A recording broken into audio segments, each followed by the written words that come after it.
Fala minha gente, tudo bem com vocês? Como sempre, espero que sim. Bora para mais uma review de um fone muito hypado, um fone da KZ, um fone planar magnético e muito barato. Um dos, se não o planar magnético mais barato do mercado, KZ PR2, feito em conjunto com o HBB. O PR2 foi enviado pela Linsou, muito obrigado Linsou, e bora começar sem mais delongas já com a construção. Cara, o unboxing é o mesmo de sempre da KZ, caixinha de Marlboro, cabo mequetrefe, mas tem alguns pontos aqui que a gente tem que conversar. As ponteiras mudaram para uma ponteira de silicone transparente, vive mudando para preta de novo, daí volta para transparente, mas eu prefiro essas que estão aqui no PR2. E ele vem também com um par de ponteiras de espuma. Cara, ponteiras de espuma de ótima qualidade, não são aquelas ponteiras secas de espuma esfarelentas pra caramba, são ponteiras muito boas, no pegar na mão você já vê que tem uma qualidade boa. É um par só? É, mas muito legal. Cara, falando do preço do PR2, eu paguei R$ 155 em um, que eu importei, depois a Linsou enviou outro, então em promoções ele fica bem barato.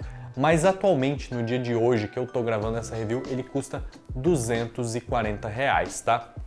Um preço muito bom para um planar magnético. Então por R$ 250 você tem aquele unboxing mega simples da KZ, caixinha de Marlboro, caixinha de Camel, mas a própria KZ falou que, olha, a gente vai fazer um unboxing mais simples possível, sem case, sem nada, porque tudo que a gente tem a gente vai jogar em som. O único ponto da construção do fone que me preocupa, o unboxing ser lento e tudo mais, não faz mal. O único ponto são as grelhas ali do bocal, cara. Elas são de um tecido bem fininho. Tem algumas grelhas da KZ que são metal, tem outras que são uma grelha mais grossinha. Cara, essa é a mesma grelha que tem no KZ EDX, que custa R$ 30, por exemplo. Qual que é o problema de ter essa grelha? Cara, ela pega a umidade com o passar do tempo e entope. Sei porque já aconteceu comigo, já tive essa experiência. De repente você coloca o fone e um lado tá mega baixo. Se acontecer isso com você, cara, principalmente com o PR2, entupiu a sua grelhinha. A sua não, né? A do fone, porque o ser humano não tem grelhinha. O que você faz? Arranca a grelhinha, pega uma faca e arranca ela fora, joga ela fora. Tem na Shopee grelhinha bem baratinha para você comprar, substitua que vai resolver. Outra solução, bota num copo cheio de arroz que o arroz vai puxar a umidade. O arroz cru, tá, meu amigo? Não bota no arroz cozido. Bota no arroz cru que o arroz puxa a umidade. Assim você desentope o fone. Essa grelhinha me incomoda, se ela fosse metal, cara, ia ser bem melhor. Olhando para as shells também, além dessa grelhinha safada, ele vem com o plástico, o bocalzinho de plástico safado do KZ EDX. Cara, aqui é onde a KZ não podia ter cortado custos, na minha opinião. Quer cortar no unboxing? Corta, mas na qualidade construtiva não. Podia ter um bocal de metal com grelhas de metal. O faceplate dele é em metal, ele parece que é aberto, tem essas grelhinhas, mas não é aberto. Como é que você descobre se o fone é aberto ou não? Faz o seguinte, bota o dedo aqui, ó, em cima do fone, se alterar o som, se ficar abafado, esquisito, ele é aberto e precisa estar aberto para tocar bem. Outra coisa que você pode fazer é simplesmente colocar ele, ver se ele isola, KZ PR2 isola, ou perguntar para alguém se o som está vazando. Outro ponto que a gente tem que conversar em construção, amplificação, coisa que mais me perguntaram sobre o PR2, mais comentaram quando eu lancei os shorts do PR2. Cara, eu preciso de amplificação, não preciso? Sim, você precisa. Eu fiz testes nos seguintes cenários, tocando num Galaxy S10 da Samsung, sim, o último Galaxy com entrada P2, uma entrada P2 de respeito para um celular, por sinal. Testei no meu Sonata HD5, meu dongle, e testei no Filca 5 Pro que está ali atrás, que é um amplificador de mesa bem parrudo. Primeiro no Samsung, cara, ficou bem xoxo. O volume ele deu, ficou com volume alto ali, botando 80, 90% do celular, ficou com volume alto, mas ficou gritão, ficou meio magro, as tecnicalidades não ficaram legais, o chão do grave não apareceu. Então, concluindo com isso, se você não tem dongle, não compensa pagar 150 a 250 reais no KZ PR2. Para ouvir direto no teu celular, direto na tua placa-mãe, se for uma placa-mãe fuleira igual a minha, não compensa. Dongle, Sonata HD5, um dongle intermediário, ali calibre RIB FC3, um pouco mais potente que o FC3. Tocou bem, tá? Tocou bem, tocou como um fone equiparável dessa faixa de preço, muito bom, detalhamento legal, ficou ainda um pouquinho agressivo nos agudos, mas toca bem. Então se você tem um dongle ali de um RIB FC3 para cima, já compensa pegar o PR2, mas ainda assim não vai ser o fim do planeta, não vai ser aquele fone destruidor. No K5 Pro é onde ele brilha, e cara, para brilhar mais do que o PR2 por 250 ou 150 reais em promoção, só você se inscrevendo no canal e deixando um like. Se você se inscrever já ajuda mais do que o suficiente o meu trabalho, então bora falar do som do PR2 quando bem amplificado. Foi criada uma bolha enorme em volta dele de hype. Algumas pessoas, inclusive, algumas não, muitas pessoas dizendo que ele peita todos os planares, inclusive o meu querido Tangzu Zetian, o Heyday, que é o meu planar favorito. Não ouvi todos os planares, mas o Heyday é o meu favorito. E o Heyday custa R$ 1.200, ou seja, cara, quase 10 vezes mais que o KZ-PR2 em promoção. Bom, já vou informando que não, para os meus ouvidos ele não chega no patamar desses planares, mas ele chega perto. Para os meus ouvidos ele fica abaixo de todos os outros planares, por uma margem bem pequena, o que é natural. Você tem o Tim P1, você tem o Joko, você tem o Tim P1 Max, você tem o Let Shower S12 Pro, você tem o 7Hz Timeless, você tem o Tangzu Zetian, o Heyday. Todos esses fones que eu citei são incríveis, todos, em detalhamento, textura, palco. O KZ-PR2 não chega lá para mim, mas ele chega bem perto, tenho isso em mente. Existe margem para melhora num planar ainda.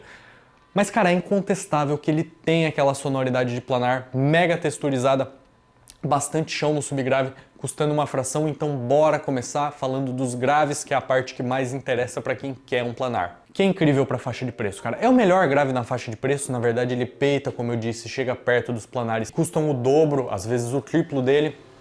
Então você tem um desempenho que é brutal para faixa de preço, superando o Cadenza, superando o Tim C2, superando todos os fones que mandam muito bem em grave. Ele tem uma pegada com bastante carne nos subgraves, os médio graves também são levantados, mas não tanto quanto os subs, mas são subs muito coerentes, não invadem, como no caso do True Fear Zero para os meus ouvidos, dão aquele chão constante para música e textura constante para batidas de bateria e afins, cara. São graves, assim, não tem nem o que falar mais além do que eu já falei. Partindo para os médios, você tem médios excelentes, ele tem um levantamento nos subgraves e tem um levantamento nos agudos altos, na região do ar e do brilho, então você deixa os médios meio que intocados. O Pinagain, os vocais não são tão colados como nos fones muito Harman, coisa que me agrada muito, cara, eu não aguento mais fone com vocal mega frontal. Ele tem vocais no lugar onde tem que estar, tem corpo suficiente para os médios, não sinto que falta corpo nem para vozes masculinas nem para vozes femininas. Ele não beneficia para mim nenhum dos dois lados, ele beneficia ambos da forma que tem que beneficiar. Não é igual um Let Shower Galileu que beneficia muito vozes femininas, mas masculinas podem soar ocas. E não é como um Blon Z300 que dá muito corpo para as masculinas, mas as femininas podem ficar apagadas. Não, ele manda muito bem nas duas. Sinto que é uma linha reta nos médios, um pouquinho recuada, se comparado aos agudos e graves, então ele forma um U-shape, subgrave e agudo alto elevado e médio um pouco recuado. Cara, médios excelentes, abertos com muita textura, timbre muito realista, detalhamento muito alto. Esse é o ponto onde ele não precisa tanto de amplificação para tocar bem, geralmente é nos extremos que você mexe também com amplificação, então os médios são sim os melhores da faixa de preço para mim, melhor que Tim C2, que tem médios incríveis também, e melhor que o Cadenza, que tem médios mais doces, melodiosos e musicais. Partindo para os agudos, você tem, para mim, a melhor parte do fone, cara. Todo mundo fala de planar por conta dos graves. Ah, grave de planar, grave de planar. Cara, agudo de planar, para mim, que é o bicho, cara. É muita textura, sem precisar ter aquele canhão de agudos, como alguns fones da KZ, inclusive, fazem. Essa assinatura do PR2 é muito madura para um fone da KZ. Ele tem uma elevação na região do brilho, na região de textura, de ar, que na minha opinião é muito difícil de incomodar, né? Ele pega um pouco de splash de bateria a mais, pega um pouco de dedilhado de violão a mais, mas cara, para os meus ouvidos não incomoda em momento nenhum e traz, como eu disse, uma sensação de textura muito grande para as músicas. Eu tava ouvindo a música do America, esse álbum inteiro do America, que eu vou deixar aí o screenshot. Cara, tem muita textura nos acordes, é um álbum surreal de bom. Ouçam hoje que é feriadinho, acho que eu vou postar hoje ainda, para ouvir num feriadinho, tomando um whisky, melhor coisa que tem. Cara, muita textura nos agudos. Quando você vai pro Cadenza, pro Team C2, pros fones que ele compete na faixa de preço, ele passa o rodo, velho. Ele vai passando o rodo. E os agudos trazem ótimos benefícios técnicos. Como eu disse, textura, detalhamento muito alto, expansão de palco, o palco dele é bem grande e um arejamento muito bem colocado. A imagem é muito boa, é um ótimo fone para jogar. Quando esse fone chegou para mim num primeiro momento e eu ouvi, eu fiquei embasbacado, tá? Fiquei embasbacado com o detalhamento, com a coerência, com um fone de 250, 150 reais, chegar perto assim dos de 500, 600. Mas depois eu comecei a pensar melhor e, cara, ele capa muitas coisas. Se você compara, por exemplo, com o Tim P1 Max, que custa hoje seus 500 reais, o Tim P1 Max é mais detalhado, é mais texturizado, mesmo tendo menos agudos, sendo mais escuro, o Tim P1 Max é melhor tecnicamente. E você vê as concessões da Kazé na construção. O cabo é muito mais simples, o unboxing é muito mais simples. Como eu disse, o bocal é simples, a grelha é simples. Então se você pega o Kazé PR2 também e começa a dar upgrade, compra uma case da Team Hi-Fi para ele de couro, né? Você já vai gastar ali uns 50 reais. Compra um cabo estilo do P1 Max para ele, você já gasta mais 100, então já é mais 150. 150 mais 250, 400 reais e o P1 Max toca um pouquinho mais. No fim do dia, o Kazé PR2 custa o que custa, tem uma ótima precificação, mas compensa sim ir para os mais caros na minha opinião, principalmente se você for ficar turbinando o PR2 contra os cabos, comprando mais ponteira, case. Se você já tem tudo isso em casa, beleza. Se você vai usar estoque, beleza. Mas se você vai comprar o PR2 com esse monte de bugiganga, ele não vale a pena na minha opinião. Outro ponto do custo-benefício do PR2 que a gente tem que considerar, amplificação, cara. Cara, para ele tocar assim o potencial no talo dele, você não vai comprar um Filca 5 Pro se você não tiver só para tocar o PR2. O Filca 5 Pro custa R$1.000. O que eu recomendaria? Um RIB FC4 com um cabo balanceado. O RIB FC4 você vai gastar aí uns 350 reais. O cabo balanceado você vai gastar mais 100, 450, ok?